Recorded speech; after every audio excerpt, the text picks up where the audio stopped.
comenzamos con la segunda parte del taller 1 de biología.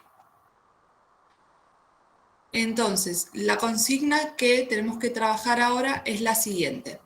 Complete el siguiente ejercicio teniendo en cuenta los equivalentes energéticos en cantidad de moles de ATP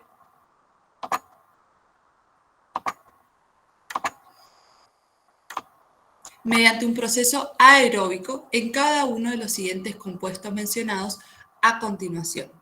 Bien, lo primero que nos mencionan son dos ácidos pirúvicos. ¿Cuánto ATP pusieron ustedes que se generaban dos ácidos pirúvicos?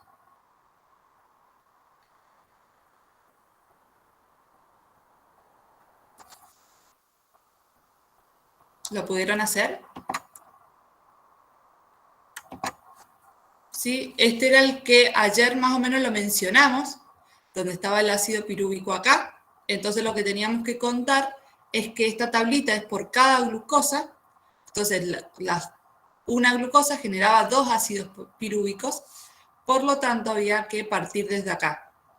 Entonces eran estos 6 ácidos pirúvicos más los que se producían, esos 6 ATP más lo que se producían en el ciclo de Krebs. Que acá teníamos 2 más 18, 20, más 4, 24, más 6. Entonces la primera respuesta eran 30 ATPs. ¿Llegaron a esa solución lo que los pudieron resolver? ¿O llegaron a otro valor?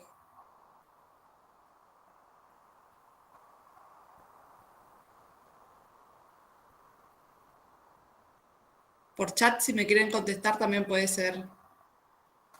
La idea del taller es que veamos las dudas y que trabajemos con respecto a las dudas. ¿Este quedó Profe, claro? disculpe, Sí. yo no lo entendí. Si lo Bien. podría volver a explicar. Sí. La consigna nos decía que teníamos que saber qué cantidad, o nos preguntaba qué cantidad de ATP, ¿sí? Moles de ATP, se produce en un proceso aeróbico. Entonces, en el proceso aeróbico, nosotros sabemos que ocurre la glucólisis, la oxidación del ácido pirúvico y luego ocurre el ciclo de Krebs. ¿Sí? Ocurren esos tres procesos en un proceso aeróbico, es decir, cuando tenemos oxígeno disponible. Entonces, la pregunta era cuántos se producían con los distintos elementos. Por ejemplo, primero nos daba el ácido pirúvico. Entonces, yo tenía que ubicarme, este es el proceso de la glucólisis, ¿sí? Donde acá teníamos subproductos a medida que se va produciendo la glucólisis, y acá está el ácido pirúvico. Entonces, para resolver la consigna, yo me tengo que parar desde acá, desde el ácido pirúvico, y contar cuántas ATP genero con 2 moles de ácido pirúvico. Todo lo que pasó previamente en esta consigna no me interesa. Me interesa solamente a partir del ácido pirúvico. Yo acá tengo 2 ácidos pirúvicos y la pregunta nos decía 2 moles de ácido pirúvico. Entonces estamos bien. No hay que multiplicarlo, dividirlo ni nada, es exactamente la misma cantidad. Este ácido pirúvico va a pasar, ¿sí? Si continuamos con los ciclos, va a pasar a la oxidación del ácido pirúvico.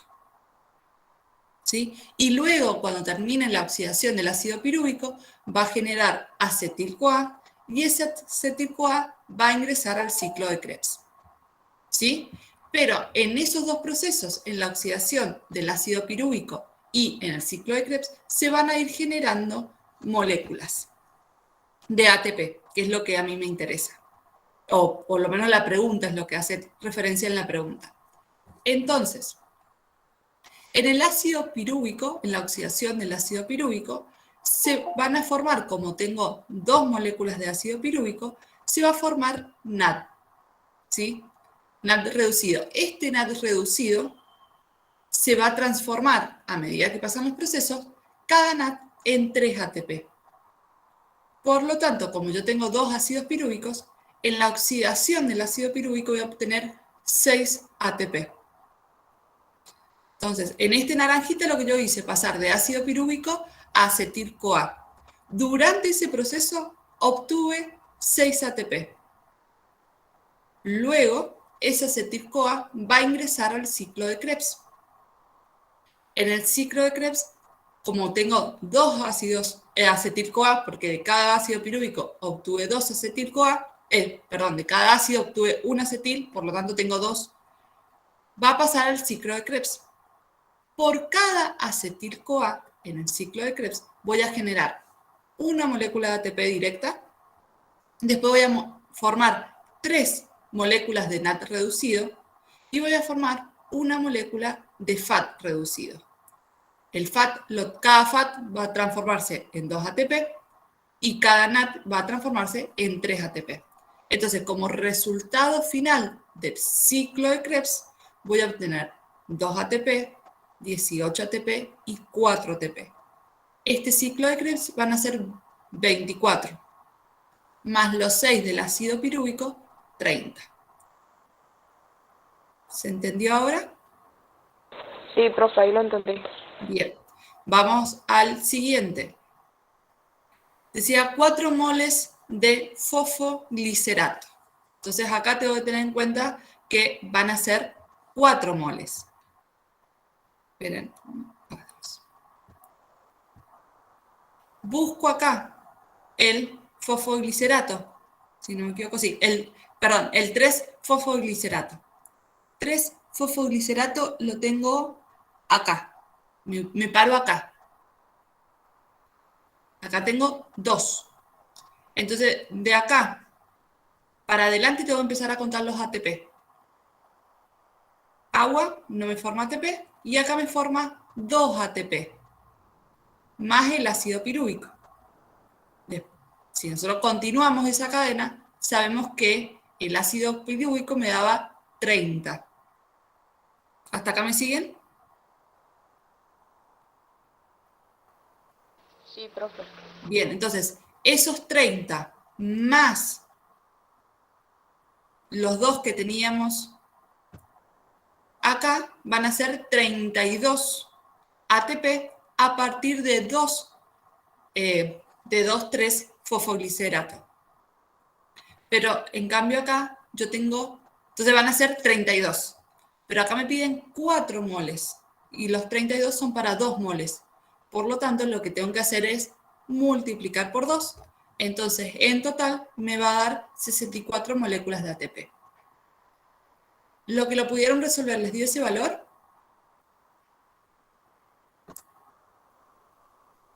Sí, profe. Bien, buenísimo. Después tenemos el mol de dihidroxiacetona fosfato. ¿Cuánto les dio? A nosotras nos dio 6.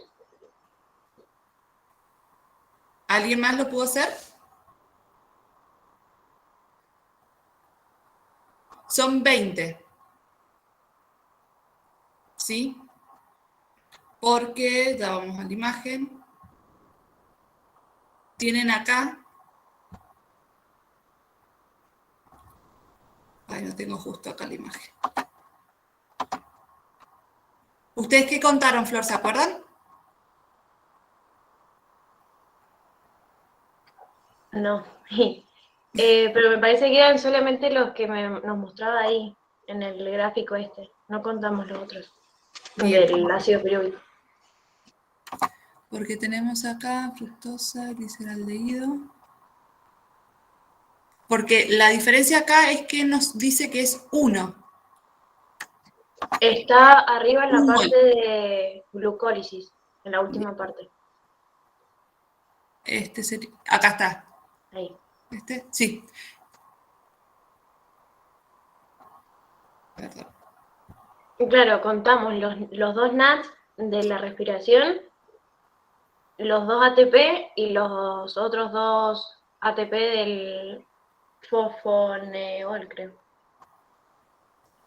Los 2 NAD, estos 2. Ajá, contamos toda Bien. esa fila nomás. Cada NAD va a formar 3 ATP. Nos comimos eso. ¿Sí? ¿Verdad? Entonces, 3 por 2 van a ser 6. Más, si estamos acá, más 2 ATP, 8, más estos 2 ATP van a ser 10. ¿Sí? No sé si hicieron esa cuenta o contaron 2, 4, 6. Claro, contamos así. 2, 4, 6.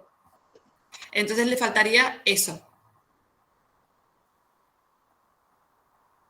O sea, porque los NAT tienen los NAT, perdón, se transforma en 3 ATP cada uno. Que lo tenemos... No, lo tienen ustedes en el cuadernito, no lo tenemos acá en la imagen. Pero sí lo podemos ver de acá, que acá tenemos un NAT, se va a transformar en 3 NAT.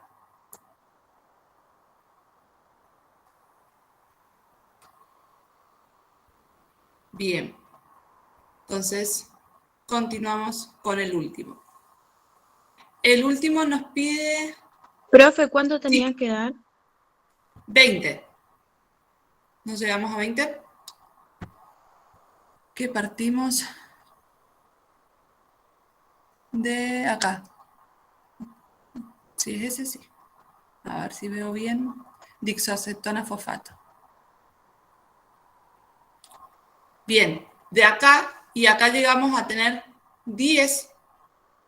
Y si nosotros, porque esos 10 van a ser solamente de esta segunda parte. Después tenemos esta otra parte, entonces por eso van a ser 20. Ah, bien, ahora sí, profe, gracias. Bien. Y vamos a... Y el acetil-CoA es el otro que tenemos que evaluar. El acetil-CoA, y nos dice 2 moles de acetil-CoA, si no me equivoco, sí, 2 moles de acetil-CoA. Entonces nos tenemos que ir directamente al cuadrito siguiente. El acetil-CoA lo obtenemos acá. Entonces, esto rosado no, y empieza directamente en el ciclo de Krebs. Como son 2 acetil-CoA, porque se formaron 2 ácidos pirúvicos, en total voy a tener 24 ATP. ¿Les dio ese valor? A los que lo Sí, pudieron hacer. profe. Sí. Perdón, Mica, ¿dijiste sí? Sí, profe, que me dio Listo. igual. Listo. Perfecto. No, porque justo hablé yo arriba, entonces no te alcancé a escuchar bien. Esa era la idea, ir analizando a medida que avanzábamos qué cantidad de ATP se van a ir formando. Vamos a la unidad 5, ¿necesitan algo más de la unidad 4? Profe, ¿me podría Sí. explicar de nuevo lo de la dihidroxiacetona fosfato, porfis? Bien. La hidroxiacetona fosfato la vamos a tener acá, ¿sí? En la glucólisis. ¿Estamos hasta ahí? Sí. Bien, entonces vamos a tener estos 6 ATP por estos 2 NAT, más 2 serían 8, más 2, 10. Y como, ¿sí? Y como Sí. acá teníamos esta acetona y acá teníamos la otra, entonces en conjunto van a ser el doble. Ah, bien. Listo. ¿Sí? Gracias. De nada. Entonces continuamos con el 5. Es más teórica estas preguntas del 5. Bueno, la primera había que analizarla un poquito, pero se podía resolver medianamente teórica. Dice, ¿qué tamaño como mínimo debería tener la molécula de ARN mensajero necesario para sintetizar la tirosina? ¿Alguien lo pudo resolver?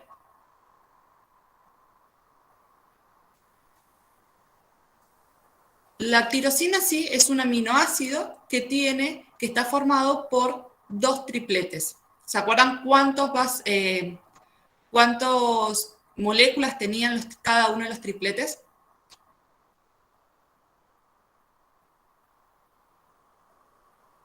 Si son tripletes, ¿cuánto tenían? Codones, anticodones, ¿cuánto tenía cada uno?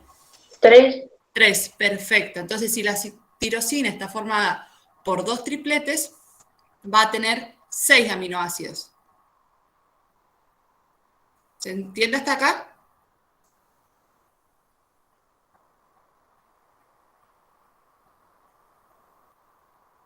¿Me siguen cuál es la idea?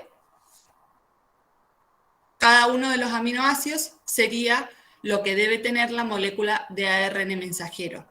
Como nos pregunta cuál sería el mínimo, con 6 sería la respuesta como mínimo, porque después sabemos que necesita el codón de stop, necesita las otras moléculas que quizás se fueron formando, pero como mínimo necesitamos 6. ¿Se entiende a dónde iba la pregunta? Sí. ¿Sí? Bien.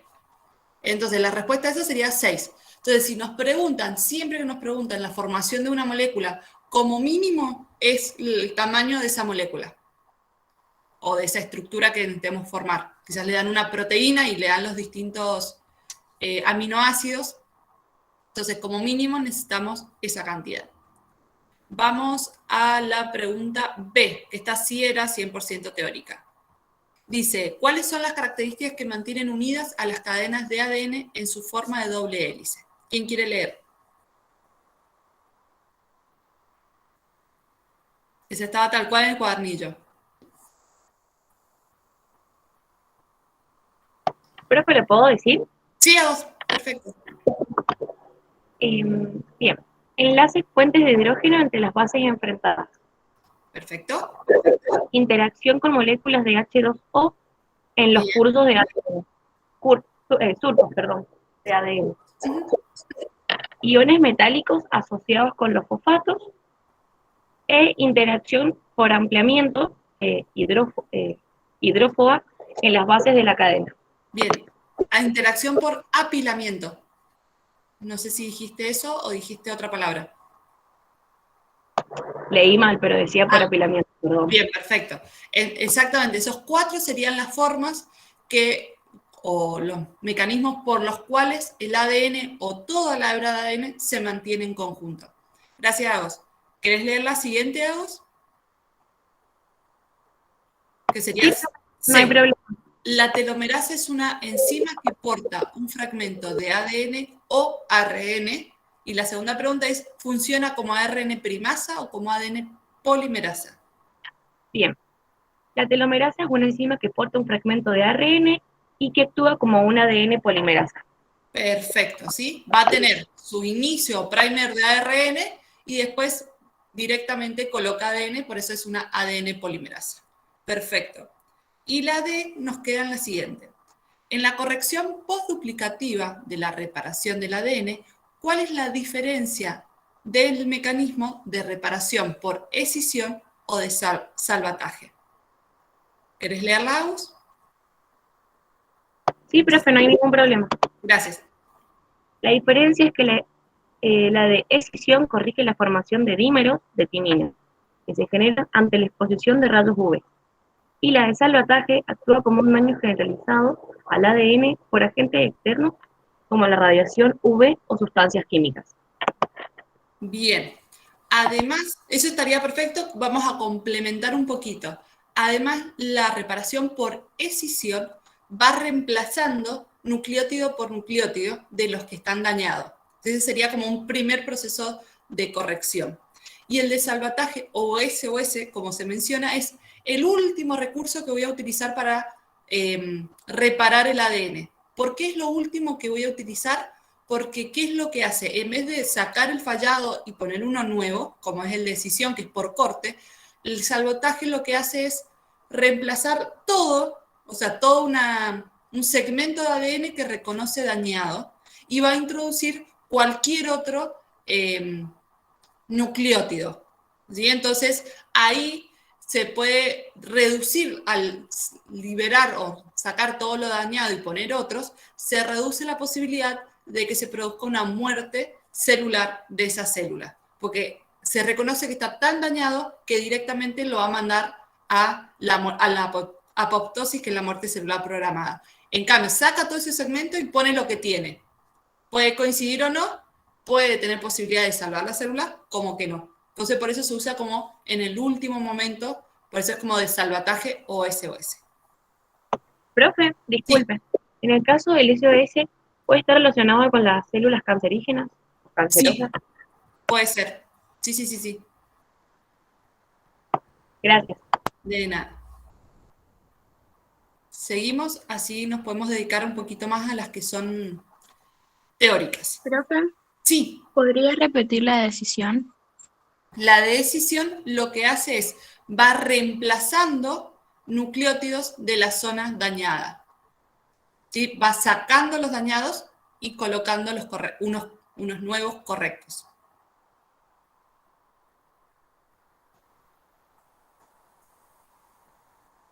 Gracias, profe.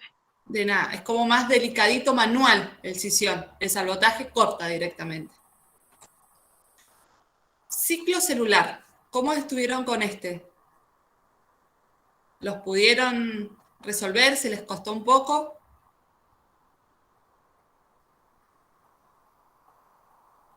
Nosotros no lo pudimos hacer. Bueno, ahora entonces, ¿qué es lo que les voy a presentar?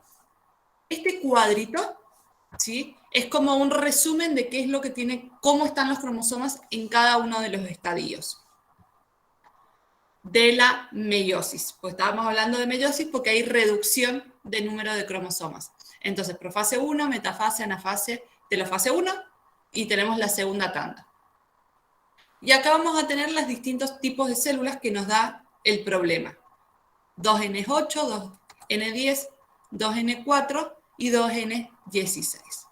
Entonces, en la profase 1, vamos a ver un ejemplo, así no nos mareamos en ir en todos los ejemplos. Este, si le quieren sacar captura de pantalla, si les queda. Entonces, cuando yo tengo un 2N, sí, No sé si ha cambiado de pantalla porque a mí me parece la misma de recién. a ver, ahí les va cambiando. Sí, ahí está. Bien, este es el cuadrito, perdón, este es el cuadrito al que yo me refería. Sí, sí, ahora sí, profe. Sí, Gracias. perfecto, gracias. Entonces, vamos a ir a la primera fila y después lo que explique para la primera se replica en los siguientes. Entonces, teníamos 2N igual a 8, que quiere decir que cuando la célula está duplicada yo tengo 8 cromosomas. Entonces, en la profase 1 yo voy a tener 8 cromosomas dobles, que en esta etapa de profase 1 se pueden, ¿sí? En la meiosis, ¿se acuerdan que se ubicaban de a pares? Entonces, cuando se ubican de a pares los cromosomas, a eso los llamamos cromosomas bivalentes. Por lo tanto, de los 8 dobles, yo voy a tener 4 pares, por lo tanto, 4 bivalentes.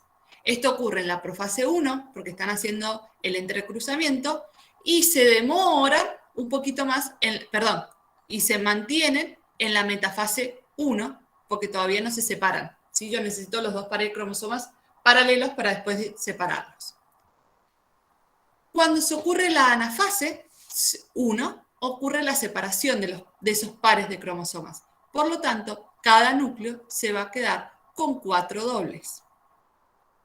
En la telofase se quedan con 4 dobles porque lo único que se forma es la membrana nuclear y se separan las células. Vamos a la profase 2. Yo tengo los 4 dobles. En la metafase 2 mantengo los 4 dobles. Y recién en la anafase se van a separar. Entonces se me transformaron en simples y la telofase se me transformó en 4 simples. Entonces, si vamos al cuadrito anterior, tenemos que la célula 2N8 va a tener durante la telofase 2, o sea, ya cuando está terminando, ya redujo el número de cromosomas y a su vez lo redujo, ya están simples. Entonces, redujo el número de cromosomas en la anafase de 2, cromosomas simples. Vamos con 8. Metafase 1, 4 estructuras bivalentes, porque todavía están ubicados de a pares. Anafase 2, 4 cromosomas simples, porque ya se separaron la última división celular. Y en la profase 2, 4 cromosomas dobles. ¿Se entendió cuál era la mirada?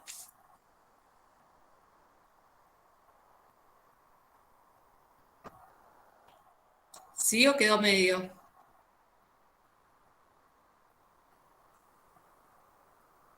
¿Que no lo habían podido entender? ¿Ahora se entendió?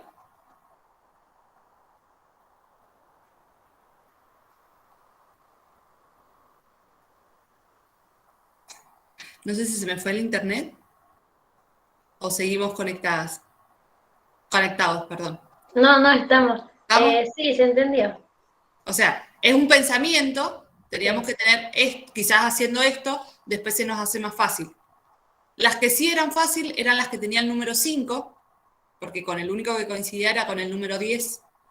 Y bueno, las que tenían 2 iban a coincidir con esto. Yo les dejo acá, esta sería la solución.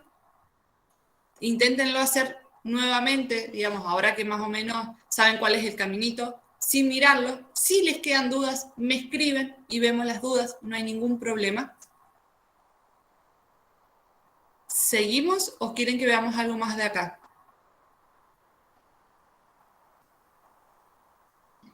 Sigamos. Bien. Entonces, ciclo celular. Nos preguntan, ¿cuál es la utilidad de la bimblastía y la colchicina? ¿Qué encontraron ustedes?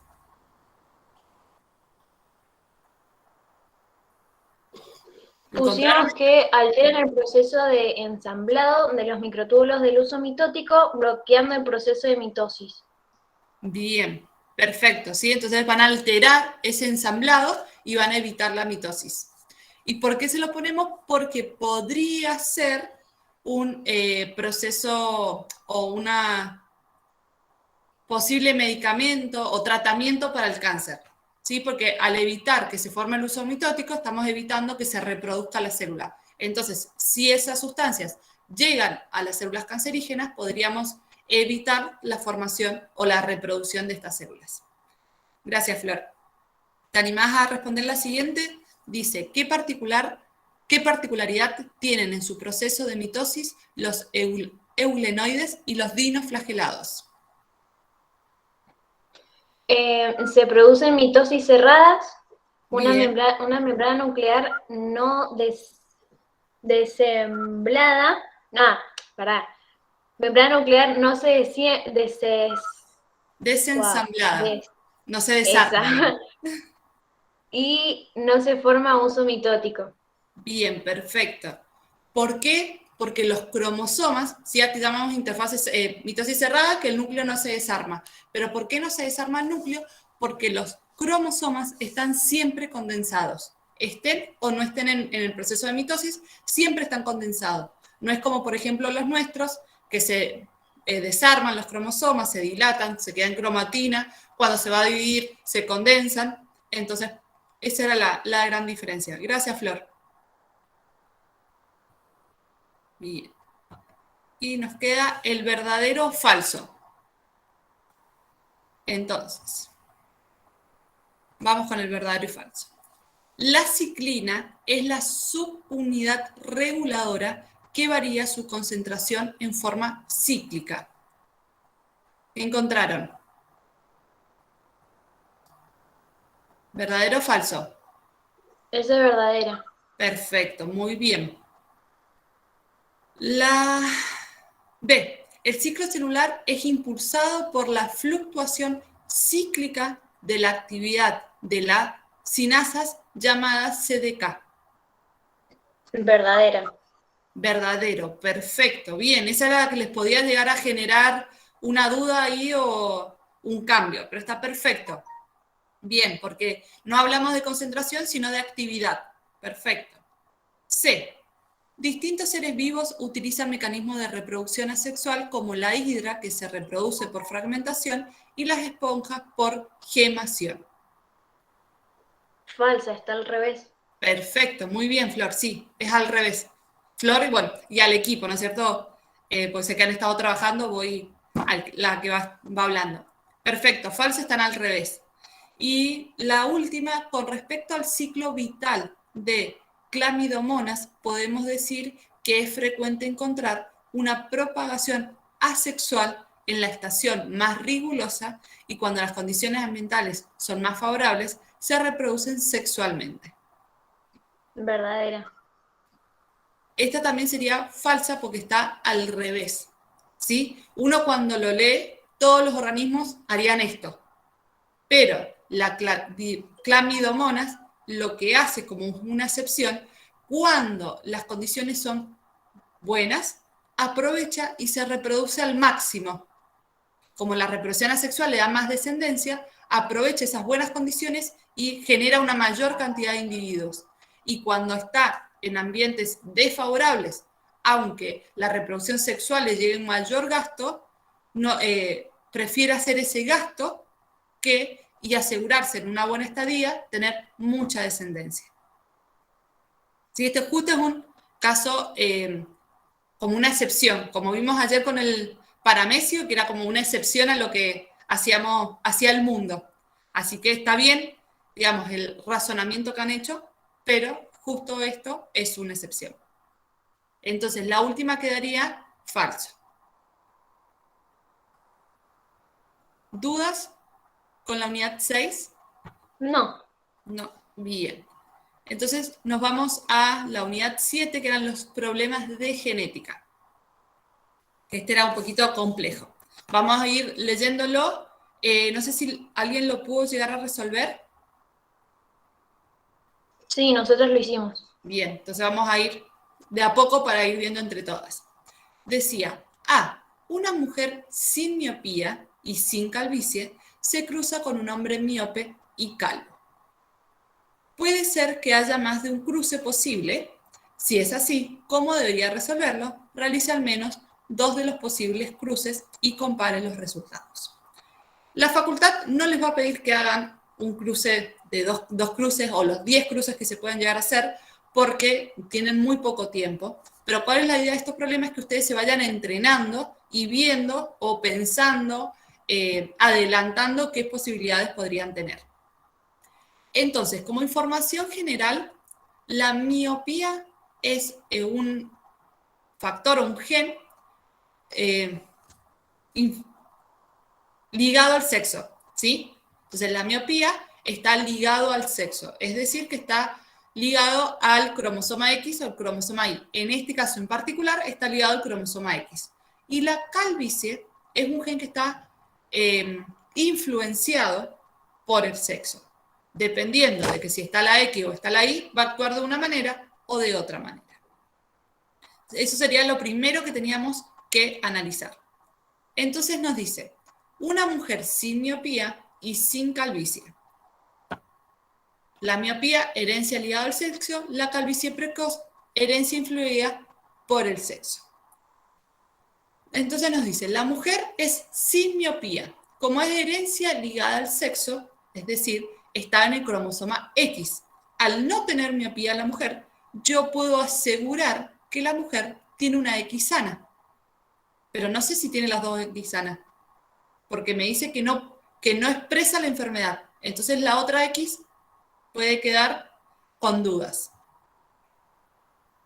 Después, dice que no tiene calvicie, ¿sí? Al ser mujer, puntualmente, como la calvicie es influida por el sexo, como es mujer, tiene 2 opciones para no presentar calvicie. Ser homocigota o ser heterocigota. Entonces, por eso también pongo una letra y la siguiente letra desconozco cuál puede ser. ¿Sí? Ponemos la N de no calvicie. Sería la mujer. El hombre nos dice que se cruza con un hombre miope y calvo. Al ser el hombre miope, ¿sí? Tiene un solo cromosoma X, por lo tanto, ese cromosoma X tiene que estar afectado. Y después nos dice que es calvo. Como está influida por el sexo, la calvicie en los hombres tienen 2 opciones, o homocigota o heterocigota. Entonces, solo puedo confirmar que tiene por lo menos un gen de la calvicie, ¿sí? O un alelo de la calvicie. Desconozco cuál puede tener en el otro. Las que lo hicieron, esas fueron como su primera mirada, o tuvieron esos datos así en cuenta. Sí, hicimos los dos casos. O sea, primero hicimos el caso de la miopía y la calvicie como homocigota, Bien, y después el otro caso de la miopía y la calvicie como heterocigota. perfecto. Bien. Estas eran todas las cruzas posibles que había. Y el problema les pedía que hicieran solamente 2 cruzas. Este tipo de cruzas, como yo estoy trabajando con 2 características, son cruzas dihíbridas. Las que los ¿hicieron la cruza dihíbrida o las hicieron por separada? Yo porque medio como que me perdí. Entonces lo que hice fue hacerlo por separado la calvicie y la miopía, y después de los resultados que me daba, juntarlos. Bueno, cuando hablamos de una misma persona, tenemos que intentar hacerlo juntos. ¿Sí? Claro. ¿Sí? No, Tenemos que hacer un dihíbrido, un cuadro dihíbrido. ¿Cómo hacíamos? Sí, que en vez de ser 4, eran esos que teníamos de 16. ¿Cómo lo hacíamos a este cuadro? Acá tenemos este ejemplo, donde para la mujer para los dos son homocigota, ¿sí? Homocigota sano, digamos, para la miopía, homocigota para la calvicie en la mujer, miopía o presencia de miopía y presencia de calvicie. Lo primero que yo tengo que hacer es formar las gametas. ¿Cómo formar las gametas? A través de la distributiva. La primera X se distribuye con la primera N, una gameta, la primera X con la segunda N, segunda gameta. En este caso, como son los dos iguales, voy a tener las 4 gametas iguales. En el siguiente caso, voy a tener un X afectado con una C, X afectado con una C, y después voy a tener una Y con una C y una Y con una C. ¿Sí? A esas serían, acá es la única gameta que voy a obtener, porque son todas iguales, y acá voy a obtener 2 gametas. Acá yo puedo hacer el cuadro completo de 16, o acá lo hice como más sintetizado para que fuera más fácil de ver. Entonces, la mujer, todas las gametas van a ser así, de los hombres va a ser la mitad así y la mitad así. Entonces, si yo observo cómo van a ser las mujeres en esta representación, que sería esta. ¿Esta mujer va a presentar miopía? no. No, perfecto. ¿Y calvicie? Profe, pero la va a aportar, ¿verdad? Exactamente, sí. La va a aportar, pero no la va a presentar. Entonces hablamos de una persona no miope. ¿Y la calvicie que era influenciada por el sexo? ¿En las mujeres la va a presentar la calvicie? Tampoco. Tampoco, pero también sigue siendo portadora. Entonces, el 100% de las mujeres van a nacer sin miopía y sin calvicie. Van a ser el 100% portadoras de ambas características. Y en los hombres va a tener miopía, los hijos varones.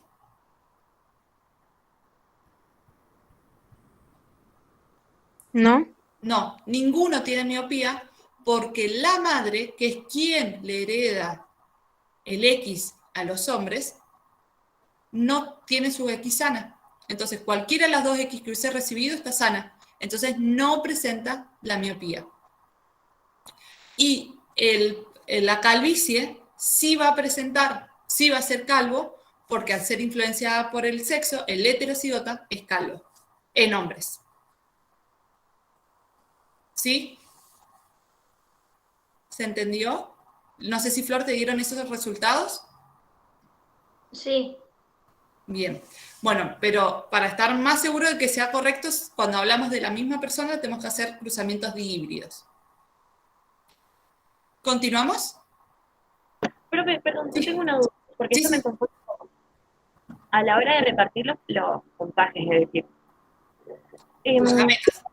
la hija de estas dos personas no Sí. tiene miopía, pero puede ser portadora. Eso quiere decir que en algún futuro, si se junta con un hombre que no es miope, ¿le puede dar la miopía a los hijos? Bien. Perfecto el caso. O sea, voy a repetir el caso a ver si es lo que yo entendí. Esta mujer que se cruza con un hombre no miope.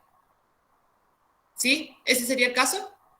Claro, Bien. ellos dan a una mujer 100% sin miopía, pero portadora. En un Perfecto. futuro, cuando esta mujer, o sea, la hija de este resultado, se Sí, junta con un hombre no no, miope. no miope, ¿puede Bien. darle la miopía a sus hijos siendo Sí, portadora nomás? a la mujer no, ¿sí? A sus hijas no le va a poder, sus hijas no van a salir miope porque van a tener la X sana del padre. ¿Se entiende hasta ahí? Sí, ¿Sí? Porque aunque le dé la esto, ¿qué va a hacer las hijas? Van a ser sanas portadoras, a lo sumo, o pueden ser sanas sin ser portadoras, porque la madre tiene una X sana. Si le da la sana, no son portadoras. Ahora hablando de los hijos varones. En los hijos varones, el padre no tiene nada que ver con si es miope o no. O sea, no nos afecta a los varones porque va a depender del cromosoma X. Y los hijos varones reciben su cromosoma X de la madre. Por lo tanto, si esta madre, por supuesto, al azar, le da al hijo la X sana, el hijo sale no miope.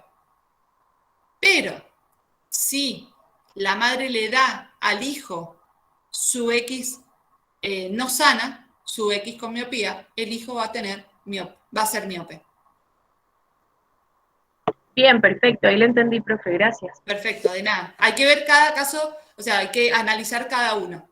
Pero por eso, cuando hablamos de influenciadas por el sexo, perdón, ligada al sexo, siempre los varones van a recibir solo de la madre, excepto que hablemos algo de ley que solamente va a afectar a los hombres. Pero no tiene el heterocigota, no existe en los hombres para la característica miope. Entonces tiene una sola X. Sana se salva, o sana no es miope, si no es sana, presenta la enfermedad. ¿Queda más claro ahora vos? Sí, sí, sí, quedó mucho más claro. Y el Perfecto. caso del Sí, hombre hacia las hijas, del hombre hacia la hija. Perfecto. Si el hombre es miope, es decir, tiene su X dañado. Si se cruza con una mujer no portadora, su hija va a salir sí o sí portadora, porque va a recibir sí o sí esta X. ahí está, ahí me cuadra mucho más ¿Estamos? todo. Bien. Si la madre fuera portadora, tendría un 50% de ser miope, porque va a depender ahí de qué X le dé la madre. Si la madre le da la X afectada, esa hija va a ser miope. Si la madre le da la X sana, la hija no va a ser miope. No va a ser miope, pero sí va a ser portadora, profe. Sí, portadora siempre. Siempre va a tener porque el padre no le puede dar otra cosa que esta X afectada. La X ya dañada. Exactamente. Bien, Y perfecto. Gracias. si el padre es miope y la madre es miope, sí o sí, las hijas y los hijos van a salir miope. Bien, perfecto. ¿Sí? Profe, una consulta Sí, también sí. respecto a, ¿es la miopía o cualquier problema ocular? Por ejemplo, el astigmatismo. ¿También está No, no, ligado no. al o solamente miopía? Puntualmente a la miopía. O sea, cada alteración genética va a ser independiente de otras. Ah, bien, perfecto. Sí, va a ser la ay, se me fue el nombre. La hemofilia, ¿sí? También se comporta como el de la miopía. Sí, eran tres, me acuerdo que nombraba el cuadernito. La Exacto. hemofilia, Eso, la calvicie y no me acuerdo la otra. no, la calvicie es Ah, no, influenciada por perdón. el sexo. Hemofilia y miopía. La calvicie era Bien, incluida. bien, exacto. Sí, sí. Son enfermedades totalmente diferentes y actúan iguales. Sí, entonces no podemos asociar, bueno, todas las enfermedades de los ojos tienen esta característica. Bien, perfecto. Gracias, profe. De Ya quedó nada. todo. ¿Alguna otra duda? Parece que hay un caravanazo en la puerta de mi casa. Perdonen los bocinazos. Seguimos entonces con este que había que ir analizando punto por punto. Si necesitan alguna duda de lo anterior, volvemos, no hay ningún problema. Porque esto sí había que analizarlo, entonces quiero que nos quede claro. Dice, las cabras de orejas largas que se aparean con cabras de orejas cortas producen crías con un tamaño mediano de orejas en la generación F1. Y en la F2 tendrán un cuarto de orejas largas, medianas y un cuarto cortas, tanto en machos como en hembras. Las cabras machos imberbes, es decir, aquellas que no tienen barbas, a eso significa imberbes. Entonces, las cabras machos imberbes, apareadas con cabras hembras barbadas, producen progenie masculina barbada y hembras imberbes. Los machos F2 tienen una porción 3/4 de barbados y 1/4 de imberbes. En tanto que las hembras F2 tienen una proporción 3/4 imberbes y 1/4 barbadas. ¿Cuál es el modo de herencia de estos dos caracteres? Sé que al leerlo así es como mucha información, y bueno, había que ir ordenándose, ir a sacar los datos y separar los dos genes para poderlo trabajar por separado. Entonces, el gen 1 es el tamaño de las orejas. Nos dice que hay 3 tipos de fenotipos y a su vez 3 alelos, largas, medianas y cortas. Cuando yo cruzo largas con cortas, tengo 100% medianas. ¿Sí? ¿Esto qué me quiere decir? Que una de las dos, o estas dos son puras, y al cruzarlas me da una heterocigota, y son 100% medianas. La cruza 2 nos dice que en la F2 tengo que cruzar 2 de estos. Mediana por mediana me da 1/4 de larga, media de medianas y 1/4 de cortas. ¿Sí? Si esto nos vamos un poco a las primeras experiencias de Mendel, estamos teniendo medianamente esos porcentajes.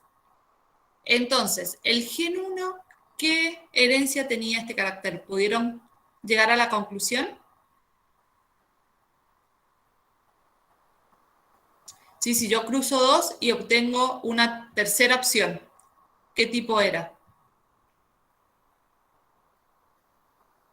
Codominancia, incompleta, influida por el sexo.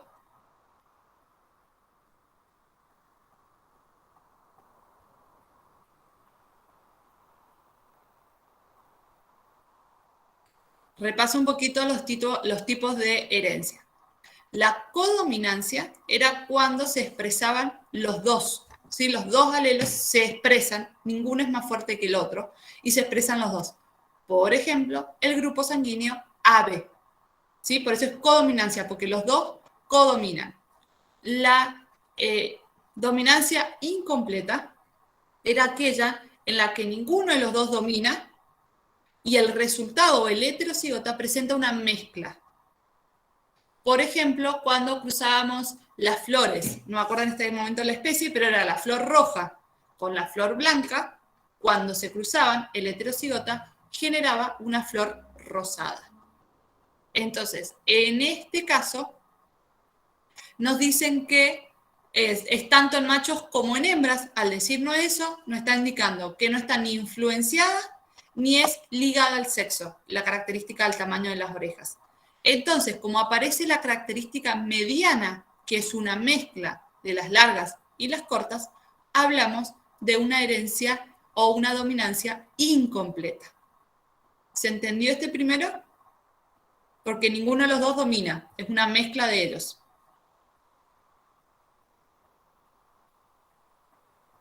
Si no... Profe, yo hice el cruce de las orejas largas con las cortas y me dio que un 25% la va a tener largas, un 50% medianas y otro 25% cortas. Ahí está. ¿Está bien?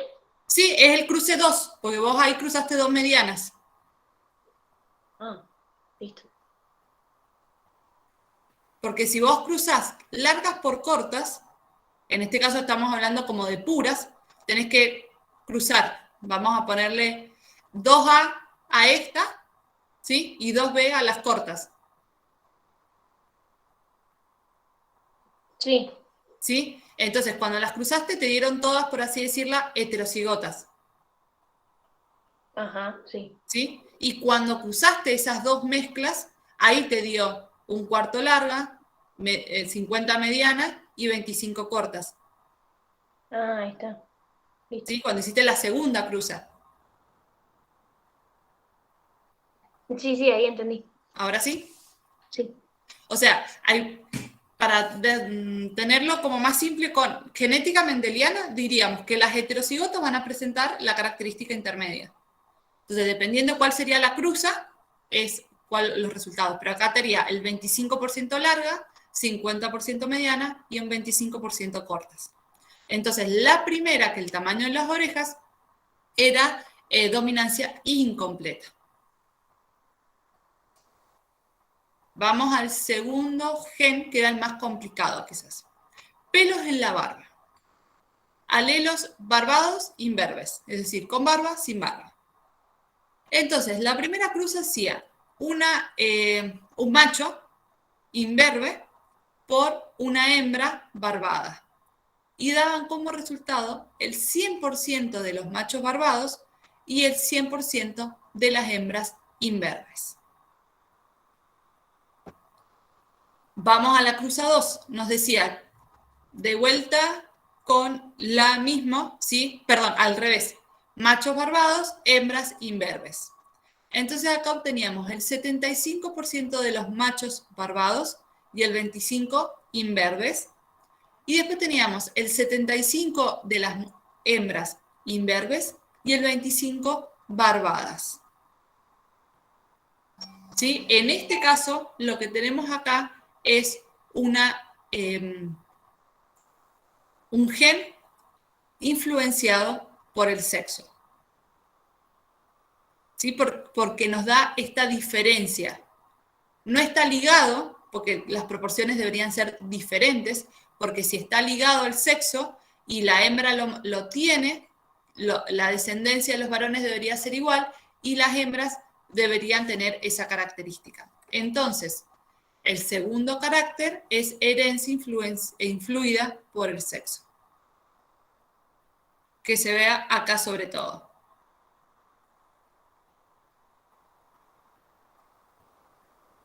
¿Se entendió? Ese sería como la calvicie, Sí, profe. ¿sí?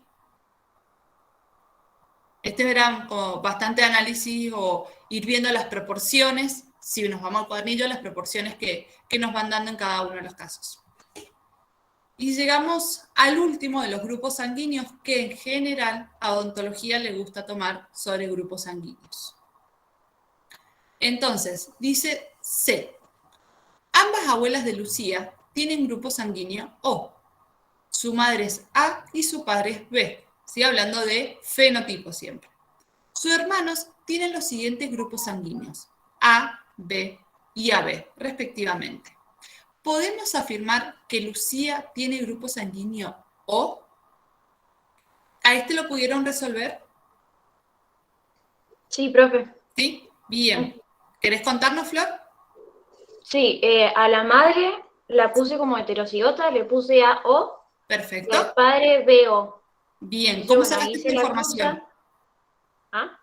¿Cómo llegaste a esa conclusión? ¿Se acuerdan? Ah, porque dice que las abuelas de Lucía, las dos, tienen grupo sanguíneo O. Y bueno, y como te dice que la madre es A, y como el grupo O es recesivo, dije, bueno, entonces el padre tiene que tener el grupo A. El grupo, exactamente, perfecto, ¿sí? Eso era, que partí como las dos abuelas eran homogéneas, eran recesivas, la madre y el padre, ambos tenían esa característica. Perfecto, ese era el razonamiento. Si no nos hubiesen dado esa información de la abuela, no podíamos confirmar el genotipo de los padres. Bien, ahora sí, continuamos, Flor. Está perfecto el análisis.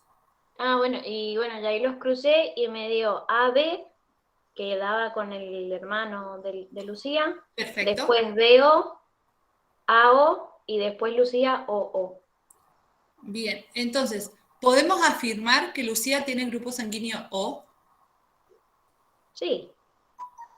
¿Segura? ¿Qué era este cuadro? Este cuadro los que nos daban eran probabilidades. ¿Sí? No es que sí o sí va a salir un hijo con cada característica. Pues estaba este planteo del problema. Uno, para analizar esto, que lo hicieron perfecto, y lo segundo era justamente esto, que todos nos pasa, que todos en algún momento decimos, bueno, va a tener 4 hijos, va a salir uno de cada uno. Pero este cuadro, o el cuadro de Punnett, nos dice que son probabilidades. Es decir, cada vez que se reproduce el padre con esta madre, tiene la probabilidad de un 25% B, un 25% B, un 25% A, un 25% O. En el segundo hijo tienen las mismas posibilidades. Siempre son probables. Puede nacer, por casualidad, sus 4 hijos con AB. Porque siempre tenemos las mismas posibilidades. ¿Se entiende? Sí. Entonces, ¿podemos afirmar que Lucía tiene grupo sanguíneo O? Podemos decir que se puede suponer que Lucía lo tiene. ¿Podemos decir que, perdona vos? Y se puede suponer que Lucía lo puede llegar a tener. Perfecto. Lucía podría tener el grupo O. ¿Sí? En este caso, bueno, justo puede tener cualquier grupo, pero sería esa la respuesta. Podría, pero no lo podemos afirmar.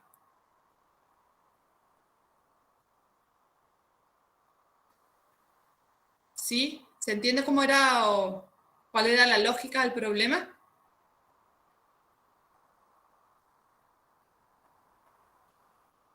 En algunos casos sí podemos confirmar una u otras opciones cuando nos quedan algunas opciones o solamente tenemos una variedad. Pero no podemos confirmar en este caso porque sería una de las 4 opciones del grupo sanguíneo de Lucía.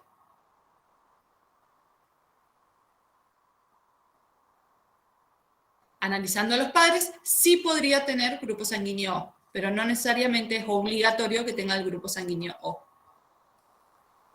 ¿Quedó claro este problema? ¿Los anteriores necesitan que revisemos algo?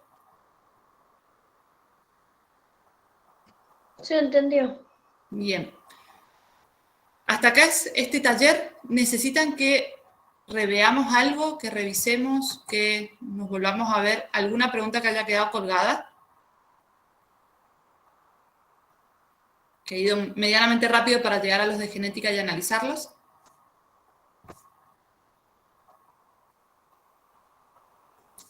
No, profe.